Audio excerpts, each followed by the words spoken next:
Hello, everybody, and welcome back to another episode of the Media Boat Podcast, your weekly rundown of movies, TV, music, and video games, not necessarily in that order. My name is Mike. His name is Matt. My name is Matt. His name is Mike. Thank you for joining us for this episode of the Media Boat Podcast. Today is April the 9th, 2024. We are back on Tuesdays, if you're paying attention to the recording schedule.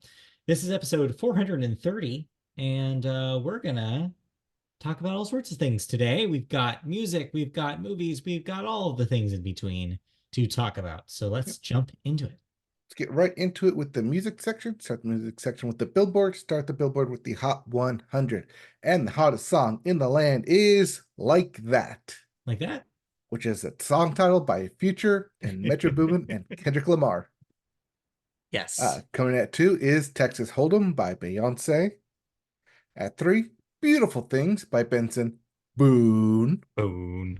Coming at 4, Too Sweet by Hosier. And rounding out your top 5, Lose Control by Teddy Swims. Yep. As for your albums, start your Billboard 200. At number 1 is Cowboy Carter by Beyonce. At 2, We Don't Trust You by Future and Metro Boomin. Coming in at 3, One Chair at a Time by Morgan Wallen. We'll get there. At 4, Eternal Sunshine by Ariana Grande. And rounding out your top 5, Hope on the Street, Volume 1 by J-Hope. That is an EP, by the way. Yeah, apparently. If you didn't like any of those albums, we have new releases, starting with Ghost Stories by Blue Oyster Cult. Yes, those cowbells. Yeah, they found more cowbell. We also have This Could Be Texas by English Teacher. I'm doing it again, baby! In all caps by Girl in Red, all lowercase. We also have Don't Forget Me by Maggie Rogers. Don't worry, we won't. One Deep River by Mark Knopfler. Knopfler. Up on Gravity Hill by Metz. And lastly, Silence is Loud by Nia Archives. The thinker, that one. Let's get into music news, and we start with the music bits, because there's a lot that happened since the last time we recorded. Yes, we're doing a little catch-up, because there were a few extra days there that we did not cover. Yep. Starting off with, hey, are there a lot of albums coming out this year? Well, let's add one more to the pile, shall we? As Billie Eilish unveils a release date and title of the new album, Hit Me Hard and Soft.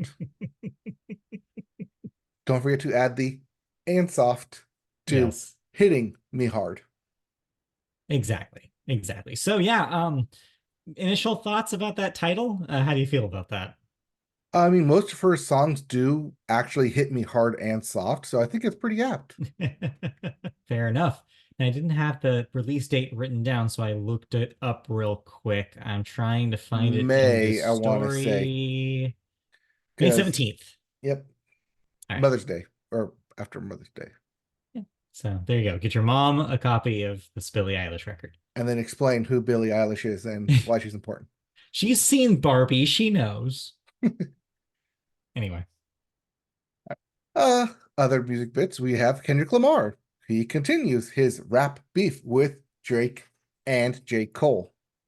Well, J. Cole responds with diss track and then apologizes days later.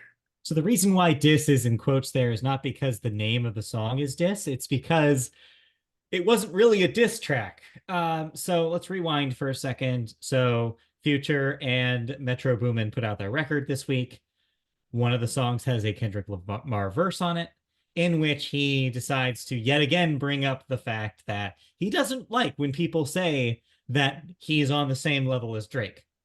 This is something that seems to stick in his craw when people are like, oh, the three like main rappers in rap right now are Drake, Kendrick Lamar, and J. Cole, which is something I guess J. Cole said. Kendrick takes offense Is to that. J. Cole on that level? I don't believe he is. So that's the thing, is J. Cole thinks he is, but I don't think anybody else thinks J. Cole is. But anyway, this makes Kendrick mad. And so he put out another verse this week, basically saying, screw that. I don't like being compared to them. So naturally, J. Cole decides to respond. Except, so he releases an EP, I guess, end of last week, and one of the songs is this like attack again with quotes against Kendrick Lamar about that verse. But really, it ends up being kind of just like an explanation of how he feels about Kendrick Lamar's career, and like even to going to the point where he's like says how he felt about his records and be like, yeah, this one was okay, this one wasn't as good.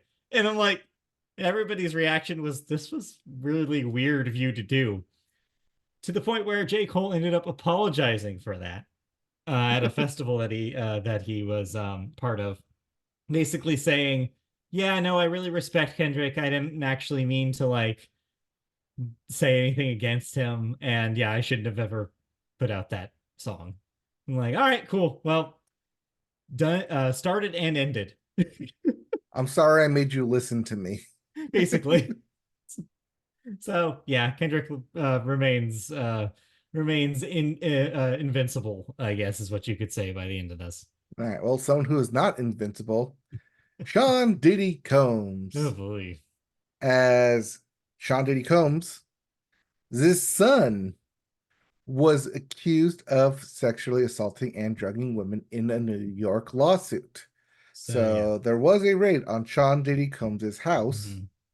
Everyone assumed it was for Sean Diddy Combs. But it turns out it's not him. It was someone from inside the house. Well, to be fair, we don't know if it wasn't him. What Yes. this establishes, though, is that this could very well be a family affair, and that his son could have been involved in whatever was the larger picture of whatever was going on with Diddy. So yeah, bad news if you're the Diddy camp, but news that pretty much makes sense to everybody else. Like, yeah, that checks out. Yep. Speaking of something that makes sense, about 300 billion cents. I think I did the math right on that. Million. Billion cents. Oh, cents. Cents. No, Yes. I don't think you did the math. Kiss. Mwah. Not that Kiss. The 80s hair rock, glam rock band, Detroit Rock City, Kiss, sells their entire catalog, their name, and face paint, well, likeness, Yeah. and more to Pop House Entertainment for $300 million. This finally answers the question of, what does a rock band do once they've retired and are done? Once they retired 4 times Yeah. with already. The answer is sell their likeness rights so they don't have to deal with it anymore. Basically, they get to sit pretty somewhere else, retired, not doing anything, enjoying an iced tea on the porch, while Pop House Entertainment is responsible for running their business. And as Kiss has always been a business, this makes sense just to keep going on the business, franchise out their rights, songs, the iconic, like you said, the iconic face makeup. Just take care of that, so that way Gene Simmons can just not do anything for the rest of his life. All right. So how long till we get Kiss in Fortnite because of this? Oh, that will definitely happen. Like, that's not even a debate. You will be able to play as Gene Simmons in Fortnite. The Star Child. Come on. Yeah, the others, etc. And rest. At all. Well, I guess with $300 million, Gene Simmons can add another family jewel to his collection. Indeed. But someone who is not quitting music, Lizzo, after she put out a viral post that said, "I quit." No context given, just I quit. Well, she eventually came out and said, "I'm not giving any negative energy or attention. I'm not quitting music. I'm quitting more or less social media and the negativity coming towards her." I mean, yes, this seems to have been done something done and posted in anger. This happens to a lot of social media, a lot of celebrities on social media. You see Selena Gomez do this a lot, for instance. Hmm. But ultimately, no, just like they think about it for a second and they're like, actually, no, I want to keep doing this. So Lizzo will continue putting out music, supposedly, continue touring, supposedly. This doesn't mean that she's done with that, at least at this time. Watch this space. Uh, Watch this space for when yes. Lizzo announces next year that she's releasing another album with the title "I Quit." Yeah, we'll And you're see. like, Yeah. I was just telling you guys I was coming out with new music. My Just next maybe album is I says I quit. You all didn't believe me. I don't know. Being Lizzo must be a very complicated thing right now. That lawsuit is still in limbo. That has yet to be determined whether or not she was guilty of the harassment of those dancers. So while that is still questioned, I think that to be Lizzo is to live a very complicated existence, and until that's resolved, you might get more of this kind of thing from her. Speaking of things being complicated and need to be resolved, Yes. the aforementioned Morgan Wallen was in Nashville this past week, opening the bar of Eric Church's Chiefs Bar, Yes. which has been in construction for about a year now. Well, he was there for opening weekend. He was on the roof celebrating, singing, having a good time, throwing chairs off the roof, almost hitting cops, and just overall Yep. being the general douchebag that we know he is. Yep, pretty much. And he got arrested for it, is the story. Well, Um, it's easy to get arrested when everyone in the bar saw you do it because you said, yeah, "Hey, watch this," yeah, and everyone looked and watched you throw a chair off the roof of a bar onto the streets. yeah. So we're, here in the Media Boat podcast, we are on the record for not being a fan of Morgan Wallen. Not only does he do stuff like this, but also I don't know why he sounds like that. I'm just gonna be clear. It's not just we're not just judging him on his character that he's clearly showed over and over and over again that there's not much there, but we're also judging him on the fact that, man, his music just sounds bad. I'm sorry, Morgan Wallen. I just don't get it. I just don't get your whole thing. And stuff like this, behavior like this, just hits home the fact that like there's no reason for us to care about Morgan Wallen. Yep. He was released on a $12,000 bail. He will be still headline Stagecoach if Oh wow. anyone's worried about that. No. But when he is in Nashville the following week on his tour, he will be in court like the day after because they purposely scheduled his arraignment when Yeah. he's going to be touring in Nashville. So So lucky him, I guess. yeah, we will see what happens with All right. So speaking of being lucky, did you get lucky listening to an album this week? that. I don't know what that means, but I will say Like, was it a that good album to listen to? Did you get lucky? Like, oh, this actually turned out to be good. well, yes and no. And I say yes and no because talking about the new Vampire Weekend record, which is what you're referring to, Only God Was Above Us, kind of is like opening a bit of a can of worms. Vampire Weekend, what is your level of familiarity slash taste for Vampire Weekend? Which one was Vampire Weekend again? Well, that tells me everything that I need to know. Thank you for answering that question. So if you're not really a fan, you Feels like might not Vampire have. Weekend, 1975, American Authors are all in the same vein for me. Well, no, Vampire Weekend. I guess the short story is that they got big in the late 2000s. Hmm. They were kind of infamous for combining elements of African beat music, not too dissimilar from something that like Paul Simon did with Graceland in the 80s, and making that kind of fuse with indie rock. So they kind of made their name really early. Ezra Koenig, their frontman, is also notably married to Rashida Jones. You might Yes, not know that that. Rashida Jones. Yes, that Rashida Jones. So that making him by extension related to, of course, Quincy Jones, who is Rashida's father. I mean, In marriage only. yeah, but yes, making him kind of part of that royal family of music. Anyway, so over the years, Vampire Weekend has had their ups and downs, but generally speaking, they're pretty well liked. Well, with the caveat, one caveat being Ezra Koenig himself. So while he is married to Rashida Jones and seems to be happily married, and they've just had a child, um, there is some complication, I guess, about his past.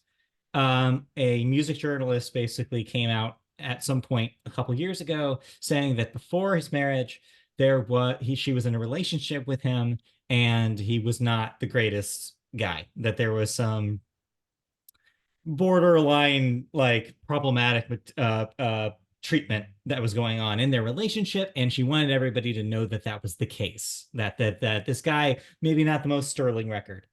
This kind of combines with the fact that this was already a band and a guy that was already kind of infamous for, let's say, being a complicated guy when it comes to making statements in interviews, kind of a complicated guy when he's talking about his influences, music influences, and whether or not that's cultural appropriation. For example, the use of African sounds in like a band that's a bunch of white guys.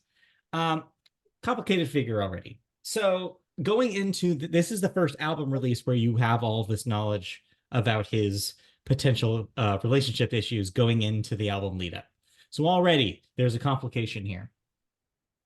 And then the record comes out. So first, to talk about the music by itself, because this is something that I'm going to make sure I do, because I kind of called out other people doing this, talking about the meta narrative when we talked about Ariana Grande a few weeks ago, and when we talked about Casey Musgraves and kind of a few other artists this year. So I want to make sure I do this.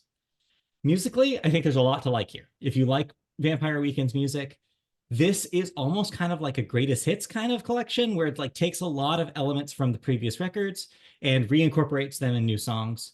There's also a new production strategy here. There's like a layer of fuzz here that's never been there before. They're a band that's very much known for a clear production. This throws that out the window. This is a fuzzy, distortion filled, like noisy record, and they embrace that. It leans into that. And I think it works in its favor. I think that the songs sound really good. I like their production here. There's some really great moments in its songs, and it also manages to incorporate like I said, kind of like the coolest moments from previous Vampire Weekend records. There's a lot of similarities between certain songs, like through lines that you can trace through their career. That's the good news. So I think sonically, I like what they're doing here. I like the direction they went in. It's an enjoyable record that I think that is the band firing on all cylinders. I think it really works. Here's the but. The but about that part is thematically, there's something weird happening underneath, which is Ezra's point of all of these songs seems to more or less be, hey, I get it that the world is like falling apart. I get there's a lot to worry about right now. There's a lot of chaos. There's a lot of violence. There's war. There's a lot of stuff happening that's distracting and very like noisy. And I think that's one of the reasons why I think the record itself is noisy. I think it's trying to make a case for the chaos that's happening in the world. However, Ezra's answer to all this, hey, let's chill out.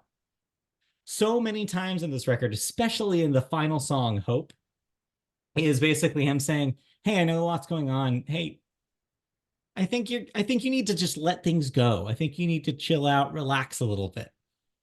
Is that really the lesson that I think a lot of people want to hear right now? Or do you think that's going to make people feel better? And again, it brings back like you imagine there being this weird black hole in the middle of like the conversation of Vampire Weekend where everything gets pulled and sucked into it. Like the center of gravity is this black hole that just says, hey, there's something weird about this band. Like, again, you feel that gravity, you feel that pull away from, hey, let's just talk about the music, back into the whole of, well, these white guys are telling us that everything's cool and to chill out when there's a genocide happening and when there's all these other things politically, societally that are issues and that are problems. And yet we're getting pulled back into, wait, should we be listening to these white guys?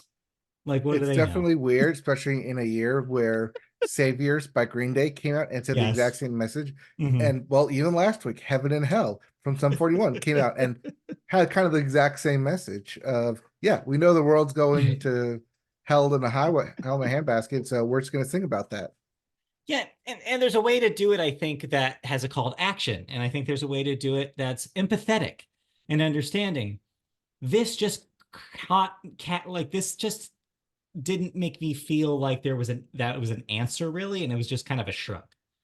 And I don't know if we need shrugs right now, especially from a band that's going to have a lot of eyeballs on it and a lot of ears listening to it, like this band. And so, yeah, that rubbed me a little the wrong way.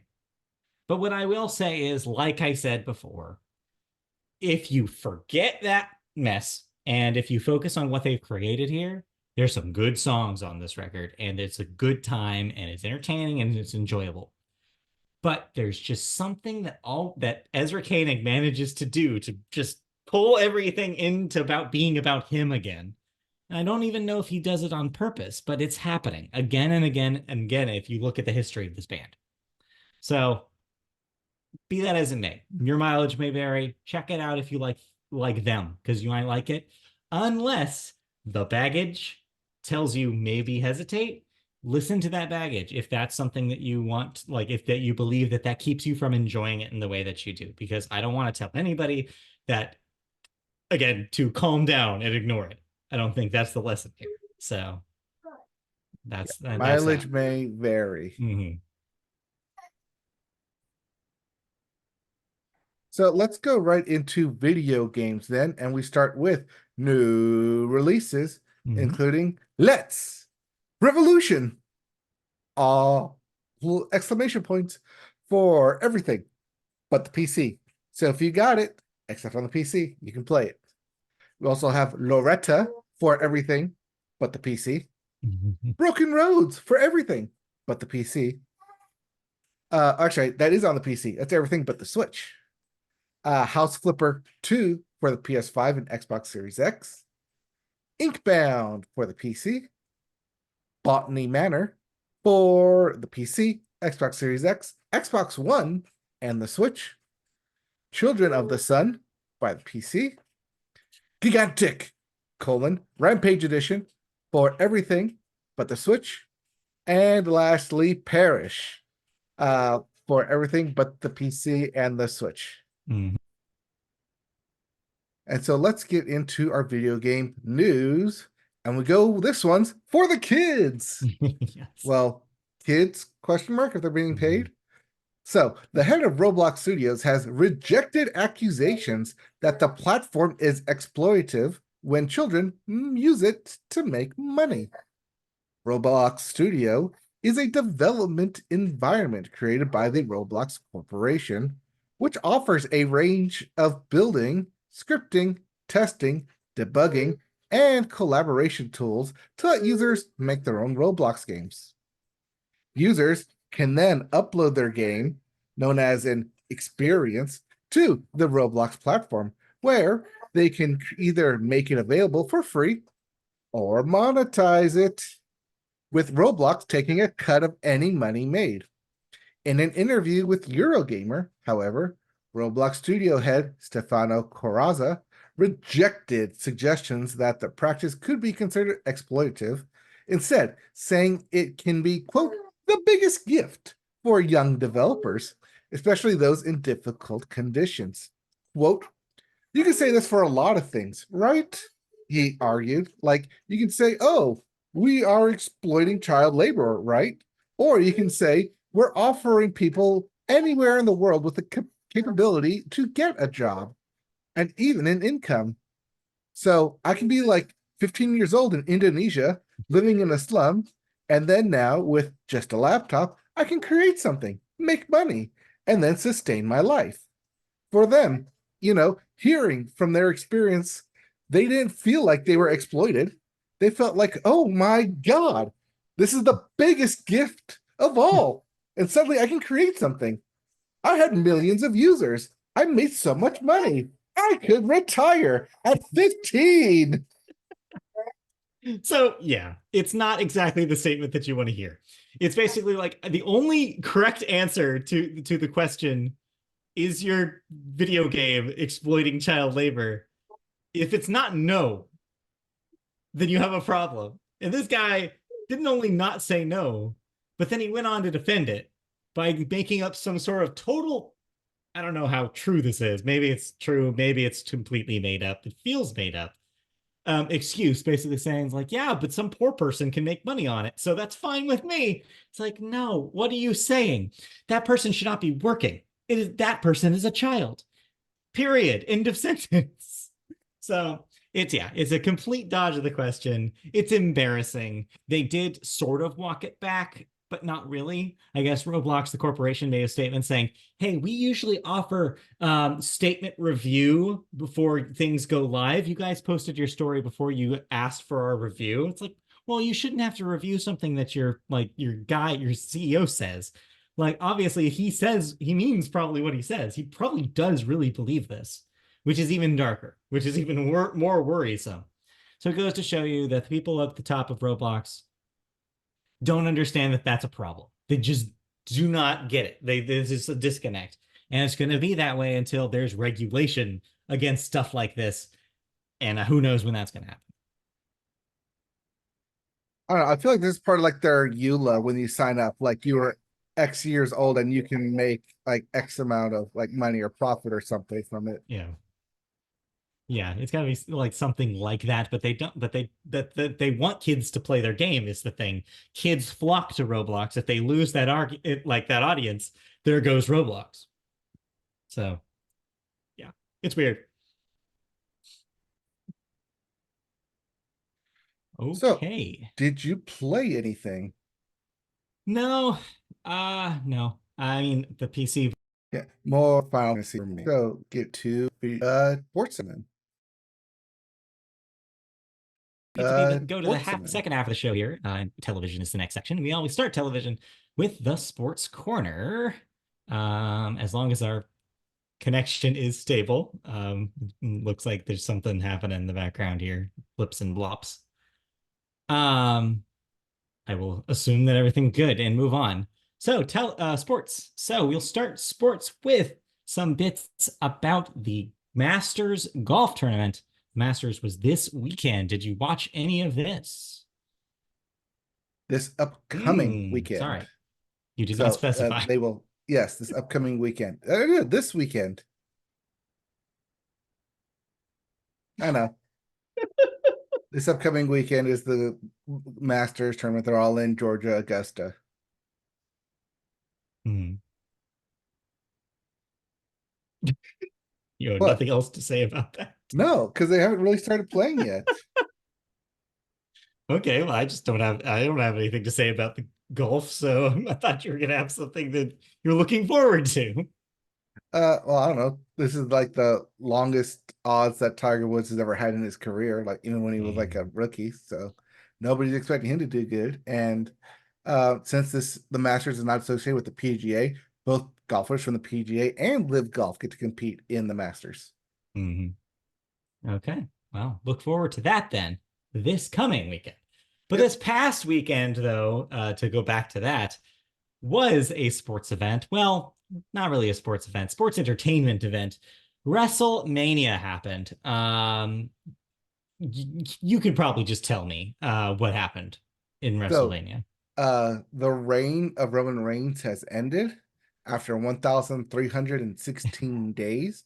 It's officially the fourth longest. Wait, did I get that right? Fourth longest? Mm. Yeah, fourth longest reign in WWE history.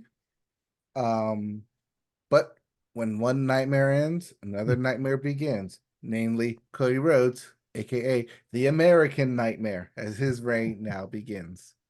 WrestleMania 40 also marked the first WrestleMania without Vince McMahon at the helm, where Triple H was calling all the shots. And for the most part, people seem to enjoy what was going on with WrestleMania 40 and the uh, excitement and splendor that WrestleMania can only bring. Exactly. Any highlights? That was the highlight. Roman Reigns ended. There is some scuttlebutt if this means that Roman Reigns is retiring, because in previous interviews leading up to it, he has said that if he once he loses the belt, he's probably going to hang up his gloves, shorts, whatever as well. So we'll see if that reigns true. I guess we will see. All right. In the meantime, let's move on from sports entertainment to proper sports, our league headlines for y'all. We start with the NFL, where draft day is right around the corner at the end of the month on April the 25th. As we said last week, that is pretty much just anticipation at this point about what will the first pick look like. Yep. Speculation still continues as the Bears are on the clock for it. Mm-hmm. All right. Let's move out from the NFL into the MLB, which is out of the gate swinging in the first proper full month of baseball that we're playing. You have a lot of headlines this week, but we'll be brief. Big week for grand slams, including Bryce Harper hitting a big one after a 3-homer game with the Phillies. So congratulations to Bryce Harper for that event. Meanwhile, everybody has at least 2 losses. There are no longer any undefeated teams. The last go was the Detroit Tigers. So everybody is at a semi-even footing, some better than others. So we will see the young season evolve before our eyes over the next few months. But right now, the narratives that have existed seem to be persisting, including the fact that Shohei Ohtani is still Shohei Ohtani and has 5 straight games of hits. Like, he's just not slowing down. Does not look like he's going to slow down. Yep. So the Dodgers start the season pretty well. But he's not doing so hot in the home run section, as your home run leader is one Tyler O'Neill out of Boston, currently with 6 home runs. Right behind him with 5 home runs is some guy named Marcell Ozuna on the Braves, some guy Yes. named Mookie Betts on the Dodgers, and some guy named Mike Trout on the Angels, each Yes. with 5. Exactly. So he has some catch up to do in that department, but otherwise, he is delivering on his main goal, which is to distract everybody from his lawsuit. I mean, his main goal, which is to play solid baseball. So congratulations to Ohtani and Dodgers fans. In the meantime, you mentioned the Red Sox. That is actually, I think, the underdog story this young season. I don't think anybody thought that the Sox would pitch as well as they have been. They've been playing great baseball just overall, and the Red Sox are looking like an early favorite. I think also surprising some people, the Pittsburgh Pirates remain a pretty solid team. So yeah, like, I think overall those are probably the only outliers in an otherwise pretty predictable outcome. So yeah, we'll continue watching. Or at least I know I will. I've been watching a lot of baseball, let me tell you. All right, let's move on to hockey. Or sorry, before hockey, we talked about basketball. The basketball season, as we keep mentioning, ends on April 14th. Meanwhile, both conference playoffs are set, with the Houston Rockets being the last team officially to be eliminated from playoff contention. Yep. There are now 4 teams in the West and 4 teams in the East vying for either the for sure playoffs or those play-in spots. But for the most part, you're either in the playoffs secured or you're in the play-in playoffs. And there's still a week left of games. Yes. So yeah, so hopefully your team made it and enjoy the playoffs. Meanwhile, hockey season ends soon, also April 18th for them. Any teams to watch there? No, not really. 11 teams have officially made the playoffs. There's still a bunch of unknowns as that season is 2 weeks away. Got it. Okay, so look forward to that. And next, it's that time of year again, one shining moment. Except nobody cares about that because we were all watching the women's teams. Yeah, we were. Everyone was watching Yes, the women's team. everyone was watching the women's team this year. North Carolina State and UConn's men's and women's teams both reached the Final Four this year.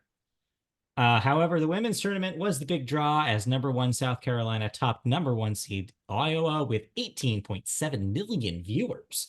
Now, let's put this in perspective. You've provided us some handy stats to just show how many people were watching the women's tournament this year.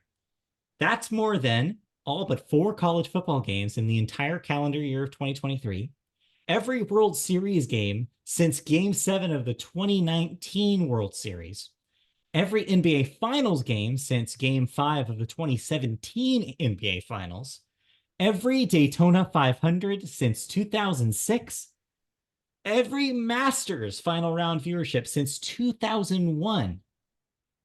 Speaking of the Masters, and yes, this Yes. is just for the championship game, which drew Right. 18.7 million viewers, not including the run-up to Yes. this championship game. But meanwhile, yes, men's tournament also happened. Number one seed UConn, top number one Purdue, 75-60, winning their 6th national title. And then, yes, one shining moment happened. And then one shining moment happened. So, yeah, I think the story here is obviously the women's. People care about women's basketball, especially when there's generational talent involved. You have the WNBA draft coming soon, right? Yes. So that's going to be a big moment too. A couple of these key players from that tournament will be drafted in the professional league, and so a lot of eyes will be on that. Yes. It just took like I said, a generational talent to get people to finally notice what Yes. people have been viewing all along. Speaking of Mike Trout, not only did he hit 5 homers, but he also wore a Caitlin Clark jersey to show up to a game. So a fan. What do you know? All right, let's move on from sports unless you have any straggling sports stories. Nope. All right. And to television news proper, where we're going to talk again about Password. No, not the game show. The thing you use to log into your streaming services, notably Disney Plus. As according to Disney chief Bob Iger, this June, they will be, quote, launching our first real foray into password sharing enforcement. Yes, just like Netflix before them, they want to crack down on your password sharing. Iger, during an interview Thursday on CNBC, said that the initial launch will be just a few countries and a few markets. He didn't identify which. Then will grow significantly with a full rollout in September. The initial communications to Disney Plus, Hulu, and ESPN Plus customers will prompt password borrowers to start their own subscriptions, the company has said previously. So that means if you're letting your mom borrow it, your mom might get an email saying, "Hey, you're logging into your so and so's account. You probably shouldn't be doing that." Later in 2024, account holders who want to allow access to individuals outside their household will be able to add them, but for, of course, an additional fee. Netflix execs, meanwhile, have credited the broad account sharing initiative, which commenced last year across more than 100 countries, with helping boost their subscriber numbers. So Disney, looking that, said, hey, that could be us, and much to the detriment of everyone else. It does feel like I was already a part of this because I got an email, and whenever someone logged in on my account, got an email saying, "Hey, we'd like said like, hey, would you like to we'd like you to like verify." So it go to my email, they have to email me like, and I'm Yeah. like, "Hey, did you get an email from Disney?" I was like, "Yes, I did." I Yes. see they were trying to log in. It's like, I was like, let me "Oh, figure it out." they figured it out. Yeah. There's I a way mean, to do it." it's going to go this direction kind of no matter what we do. It sucks. Let's be real.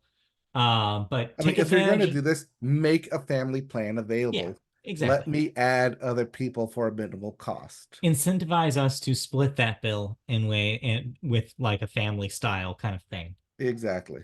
Family style. I'm just imagining it's just a Family giant style. buffet now. Yep. Okay, let's move out of television news and into cancellations and What renewals. am I no longer watching? No longer watching the reboot of Quantum Leap, as that has been canceled after 2 seasons on NBC. Turns Sorry. out that last leap was indeed the last one. Yep. One last leap. Renewals, though, big week for those. 911, newly on ABC, will get renewed for an 8th season. Grey's I wonder Anatomy. how, just real quick, I wonder how they're going to start off the 8th season, because this past season, they start off with the Poseidon adventure. Yeah, I saw the clips. I also saw a clip where one call is from the set of The Bachelor. and Yes. they got the current Bachelor. Bachelor to be in it. We Yes. thought that was hilarious when we saw the ads. We were just like, wow, almost makes me, ABC's just really milking the yeah, synergy right there. almost makes me want to watch it 911, but not enough. Not enough to actually make You me don't do want to watch the gay firefighter show? it. No, not particularly. Not All on my right. radar or gaydar. Let's move on to other ABC renewals, including Grey's Anatomy, which has been renewed. Yes, I know. They keep doing this. They keep saying this is the last season. It's never the last season. We will get a season 21 of Grey's Anatomy on ABC. Longest running medical drama in TV history Yep. breaks another record by becoming the longest running medical drama in TV history. It just keeps going. Meanwhile, ABC's Will Trent. Will Trent get renewed? Yes, yes, he will, as he will get a third season. Love on the Spectrum on Netflix will get a third season as well.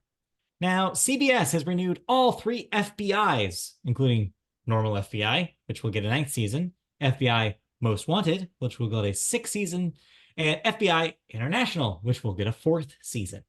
So hope you like FBI. And to round them all out, CBS also renewed The Neighborhood for a seventh season and NCIS for a 22nd season. If you told me The Neighborhood would get 7 seasons, I would have said no way. Yeah, absolutely. I would not. have bet No. money that would not hit 7 seasons, and yet here we are. CBS has nothing else, I think is the thing. Yeah, I guess so. All right. Did we watch any television? Like I said, ABC, but otherwise, no, I was watching the tournament, Right. sports tournament, and WrestleMania, and this upcoming weekend, Yeah. the Masters. Yep. Well, for me, it was just baseball. Yep. Just watch a little baseball anytime I get a chance. Our new morning routine is to watch the YouTube video of all the highlights from the previous day now when we're Yeah. drinking our coffee. That's what we do now. Yeah, baseball highlights. Nice. It's nice. It's just fully involved to the point where like, yeah, like I feel like I have well-rounded understanding of who's on which team now. I could probably do a fantasy draft. I'm getting there. Anyway, Just give let's me move Ellie on. De La Cruz, and I you can mean, have yeah, anyone did you else. see that inside the Inside park the park homer home run. yesterday? Yeah. Although, oh, I didn't tell you this real quick. Christy is now a Brewers fan. Okay. She loves the Brewers because she fell in love with their as she calls them outfits, their uniforms, and she loves their color scheme. And so she is Does fully this on go board with the hand in hand with the Brewers. Milwaukee Bucks that she likes as well? I guess so. I don't know where Maybe I that should just came move to from. Wisconsin now. God. We actually have talked about it, but we were both like, no, it's too cold. But we do. I don't know. Anyway, that's Anyway. conversation for later. Yes. But let's move on to the last segment of the show, which is movies. And we always start the movie section with the weekend box office numbers. Your number one movie this week, Godzilla X Kong, The New Empire, still hanging on at number one. That's $30 million this week. That's at 133 million domestic so far. Not bad. Number two, Monkey Man, the Dev Patel action film, premiered to a tune of $10.5 million this week. That is super low. So not the hit. It's also Dev Patel's directorial debut. Right. Starring himself. Yeah. Yeah. Didn't hit. Didn't hit in the way they wanted it to. Number three, Ghostbusters Frozen Empire with a $9 million this week. That's at 89. That is not a hit either. And no, but that will hit yes, 100 million next week, probably. We're all to it, yes. Number We're all four, to a standstill at 101. Yeah. Number four, The First Omen, premiered to $8 million. Not a good time for a horror movie, weirdly enough. Usually every time is a good time for a horror movie. This one died on impact, so I don't know what happened there. Then number five, rounding out your top five, Kung Fu Panda 4, still here. $8 million this week. That's at 166. So, yeah, did okay. This week's big release is the one that A24 is trying to cram down everybody's throat, which is Civil War, big fancy pants action film. This is officially the A24 pivot film where they're trying to market themselves as we make all of everything, not just art house films. Yeah, but there's still Alex Garland, who's been in the A24 house true. for a while, dating back to Ex Machina. So not that big of a pivot. But that's not how they're marketing it. They're not marketing in this for Alex Garland fans. They're marketing this as this is a big action film. You should see it. Yep. So I'm really curious to see how well this does, especially being a story about a very politically charged society in a very releasing to a very politically charged society. We'll see how it does. Well, Alex Garland already made Ex Machina, and that was a Mhm. premonition of AI. So is this a Yeah. premonition of the political landscape Yeah. and journalism? You'll have to watch it and find out, because I ain't watching that shit. Yeah. Man usually knows what he's talking about, so we'll see. Yes, I have a Uh, different director in mind of who I want to watch. no, and that might be the subject of our movie story this week, which is Denis Villeneuve. Yes, you spent it correctly. I tried. The filmmaker is in discussions to reunite with Legendary for an adaptation of Annie Jacobson's Pulitzer Prize finalist Nuclear War: A Scenario, while also developing a third Dune film. Villeneuve is currently in talks with the studio to produce, adapt, and/or direct. The book, Nuclear War: A Scenario, explores a ticking clock scenario about what would happen in the event of a nuclear war. Makes sense. That checks out. Um, Based on dozens of exclusive new interviews with military and civilian experts who built the weapons and have been privy to the response plans and have been responsible for those decisions should they have needed to be made. So that sounds like that could be a documentary, but will this be adapted into some sort of fiction? Maybe. My take on it is going to be more in line of 2014's Contagion, Mm, where they're taking the playbook right. and adapting it to a big screen. Um, plenty of stars, plenty of action, plenty of suspense. Yeah. This is what would happen and the kind of the dominoes that would fall for it. And who knows? I mean, Contagion was just a fantasy fiction movie set in 2014. Didn't predict anything six No, years later that would happen. definitely didn't So happen. No. if nuclear war, a scenario was to come out in, say, 2026 or 2027, Mhm. no way it could like predict something happening 3 years later in 2033. I'm just saying. God, let's hope not. Let's really not try to address that, jinx that into happening. But Um, while that is happening, he is also in talks with Dune 3. Looks like that's probably gonna happen. yeah. Those Dune monies doing pretty good there. Well, Dune 2 did so much better than Dune 1 that it's almost like they're leaving money on the table without making another one of these. So yeah, it makes sense. They're gonna Yeah. do a Dune 3. Yep. Um, but yeah, so as for this, I mean, strike while the iron is hot, right? Movies about atomic bombs seem to do pretty well. New movies about nuclear bombs that maybe haven't happened might be the right time for that. So we'll see. He's not taking inspiration. He's just copying the playbook already that won an Oscar. And hey, Yeah. Oscars are shiny. And also, this is the guy, if you want the footage to look really good, this is the guy to get. That's Yep. kind of his calling card. So yeah. Cool beans. What's not so cool beans is the movie I watched. Did you happen to catch this? It's now I on Disney did also Plus. watch this because it's available Okay. on Disney Plus. Okay. I don't think we're gonna go long on this, so don't worry. We're gonna wrap the show up. But what I will say is, I went into Wish, newly available on Disney Plus, hoping that it was going to be more than what the impression that I had gotten of it. When it was released last November, it was pretty much slept on, and critically, very mixed reviews. Seemed like a lot of people were kind of caught on the idea that it was too much of an homage to Disney's past and not strong enough to hold up a movie in its own right. But I went into it thinking, surely that's an exaggeration. Surely there's something to like here. It's a Disney musical. The animation style is unique. It's a lot of talent that usually brings out, like, usually is part of good stuff. Jennifer Lee co-wrote Frozen. What could possibly happen in which this screenplay is not at least some of that magic? Like, come on, give me something. Wish is what I went into it thinking. Like, I'm gonna come out of this being like confident that everybody underrated this film. Nope. Nope. Nope. Wish is unfortunately everything that the critics said it was. And it is not, the story of Wish is not strong enough to hold its own in any capacity, especially when there seemed to be some sort of corporate mandate pushed on it where they had to make a reference to literally every Disney film they could. And it's distracting. And the story on its own is not enough to not distract Yeah, there is definitely a run up with this film of what is pandering you. and what is nostalgia bait and what is a reference and what is an homage. And it doesn't know which one of those four it wants to point to. It No. wants to point to all of them at the same time. Yeah. And you're So right. There, if you look and you watch it, there are references to all 100 Disney films made without it, before made it. throughout Disney's history, poked and prodded and placed everywhere within Wish. Some way more prevalent than others. Yes. Some I Um, didn't even realize until I read the Wikipedia article after I watched the film. yep, Like I didn't realize the friends were supposed to be the seven dwarfs. yes. I was like, what? Why?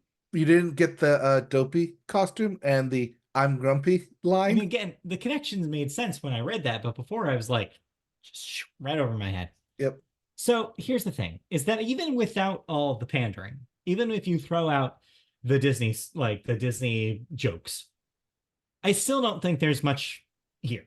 And I feel like there was a seed of something that could have been an interesting film. I mean, look at it this way. The setup for this movie is basically like, okay, this guy was basically subject to be mistreatment based on who he was. Like, so he decides, okay, cool, I got mistreated. I'm going to create a land in which people like me can go and live in peace and harmony. And the movie does portray that as like kind of this weird multicultural, like melting pot, if you will. And you do see some parallels. It's like, oh, is this movie trying to do like a commentary here on some sort of like American dream kind of thing? Where like this is like an ideal utopia that has this, secret underneath it that's keeping it from being a true utopia. And then on top of that, you have kind of an interesting setup for a villain, right? Ostensibly, you're introduced to this guy as like a do-gooder. He created this land for people like him to be treated well. But he gets too much power, and as Dune has showed us, even if you start out with well-meaning, the power can corrupt, and that's what essentially happens to him once he figures out that he can take these wishes and basically own them, that he can basically like decide whether or not somebody is granted their wish or not. That power gets to his head.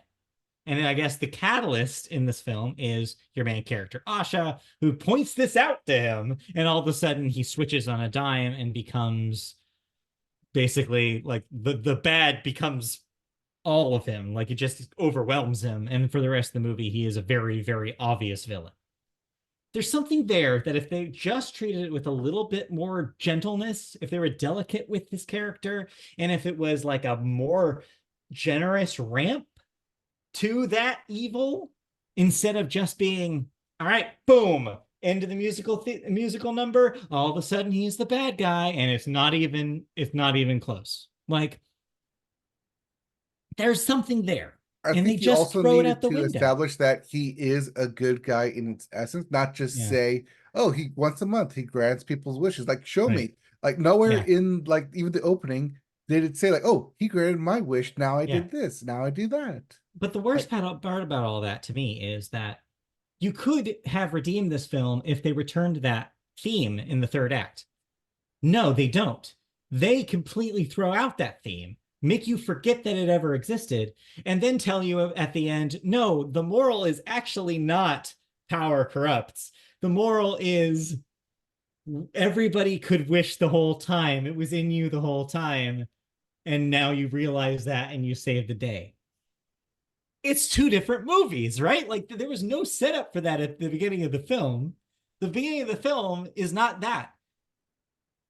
And I at the mean, end, they want you to believe that that's been the moral the whole time. It's like, no, the the power moral is in is us. It's not the moral. the moral I think they were trying to get at is that you can have more than one wish. If one wish gets taken away or ends, you can have more than one wish. That's not what I read it at all. I don't think But it's a it quantity fails at game. that though. No, because the whole climax is literally her telling them, or singing to them more accurately, hey, if you wish right now, you'll get what you're looking for. And it works. It's like, well, they could have done this the whole time. It's bizarre. The star doesn't even need to do anything. Like the star comes down. By the way, star very very cute.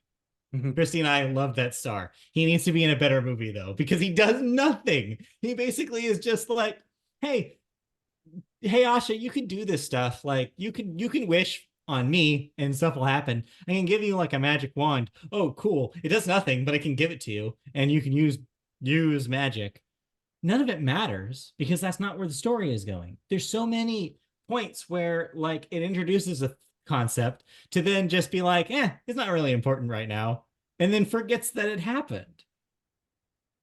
Uh, to me, it was very egregious in trying to, like we said, make reference to other Mhm. Disney films. The most egregious one being after all the animals start talking Yes. and they start walking away after their musical scene, and the bear and the deer walking back away, and he's Uh-huh. like, John, like, you're right, John. Thanks for not eating me. Don't worry, baby, I Yeah. won't. It's like I just literally slap in the face, paused. just takes me right Yes. out of the movie. I paused it and Chris I pointed that out to Christy. I was like, that's not even a joke. He just calls him Bambi. Yeah, It's not even a joke. And then that was bad, but another really bad one was at the very, very end where the Alan Tudyk goat says, I I'm in wish that the we'd had a metropolis. place like I lived in a place where I society want to was, go create a place where all the talking yeah, animals can wear clothes. animal, yeah, and they animals live together, like together in one place, and they wear clothes. I'm like, that's okay. Yes, Zootopia, we get it. Yes. Why? That okay. All of that is to say, it's not great. But the biggest sin of all, the biggest problem I have with this movie, the songs are bad. The songs are not memorable. The songs are forgettable. I couldn't name you a song. I couldn't sing a song right No, now. here's the thing.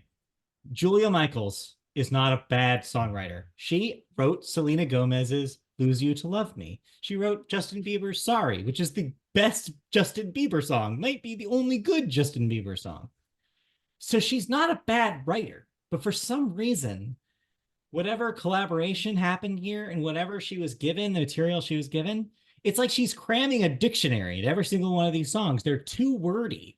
The hooks aren't good enough to support it. And so even Christy, who is more generous about pop music than I am, told me, it's like, yeah, these songs are just, they're doing too much. And I'm like, yeah, they're doing way too much. So it's almost like Disney just forgot about the last 10 years of what they've established in this neo renaissance starting with Frozen. They completely threw it out. They were just like, oh yeah, no, they forgot that the thing that made the Renaissance films work and these in the second like the 2010s films work is that they got musical theater writers to write musical theater songs for essentially musical theater shows that were just happened to be animated. That's what Howard Ashman did in 89. It's what they continued to do throughout the 90s, what they forgot in the 2000s, and did again in the 2010s, and they've forgotten again. If this is your big 100th anniversary ode to the best of the Disney animated canon, you have to treat it like that, not just talk about it like it is. You have to treat it like that. And to me, you can't whiff it on the music. That is the most egregious thing you can do, and they did it. Just it's disappointing. Uh yeah, it's wasn't done well, didn't execute. No. I think from like my little pinpoint ever, they took what Lin Manuel does Miranda does well, especially from Encanto, the previous film, and tried to say, just do that Mm-hmm. to someone else, but realize that it's too expositiony and not doesn't flow. That's right. It just feels like people need to get out to say this. So to Mm. communicate to the audience, it's about feeling natural, of like a natural sound coming out. I saw one review that compared it to The Greatest Showman, and I'm like, yes, uh-huh. That's why I don't like this, is because it's a very pop jukebox musical style approach to songwriting, and just it does not work for a Disney film. So I hope they really take lessons from this. I hope they really understand why this film didn't work in the way they intended it to. So that way, the next time they put something out, they don't make these mistakes again. Uh Maybe their next they have two films coming out that I'm looking up here that are on the docket. The next one coming out later this year, Moana 2. Right. And coming out next year, Zootopia 2. Well, one of those is not going to be a musical. Zootopia 2. Yes. Moana also, unfortunately, is a thing that used to be a television show. So that's also a question mark. So yeah, it might be a while until they have another proper swing at this. But this just wasn't it. Don't forget those two untitled Frozen sequels that were just blatantly announced. Right. Yeah, we'll see if that All happens. right. All But right. we'll see. That's Wish. But Yeah, hey, that's Wish. that does it for us here, though. Yes, Wish we could that'll wrap stay, it up. but can't. Yeah, sadly. But yes, that will wrap it up for movies, and that will wrap it up for the Media Boat podcast this week. Thank you for joining us. We'll be back next week for another episode. If you want to see us in video form, you can do so on our YouTube channel. Just search Media Boat and you'll find our channel. You can like, subscribe, click the bell for notifications when new videos go live. You can also go back into the archives and watch our entirety of our March Madness series, which is now wrapped up. If you want to see what best picture from the last 16 years we chose to be the best. You can also listen to us in audio form. We're on podcast services all over the place. Just Google Media Boat or search Media Boat on any of those podcast services, and you can pull up our audio archive. You can also find us on mediaboatpodcast.com, where you can see a written archive of our podcast and special stuff. You can also find us on social media platforms such as Twitter/X, where we are at MediaBoatCast. You can also find us on Blue Sky by searching Media Boat. And last, but definitely not least, if you want to email us questions, comments, feedback, anything, you can email us at mediaboatpodcast@gmail.com. And that'll do it. We'll see you guys next week. We might be on kind of a interesting schedule in the coming April weeks. may be a bit wonky, Mhm. but come May and spring, we'll have smoothed all our deadlines out. Yes. So keep So bear watch with this us. space for when episodes appear. Yes, bear with us for a little bit, but there will be shows. So tune in. We'll be here. See you then. Yep. Okay, bye.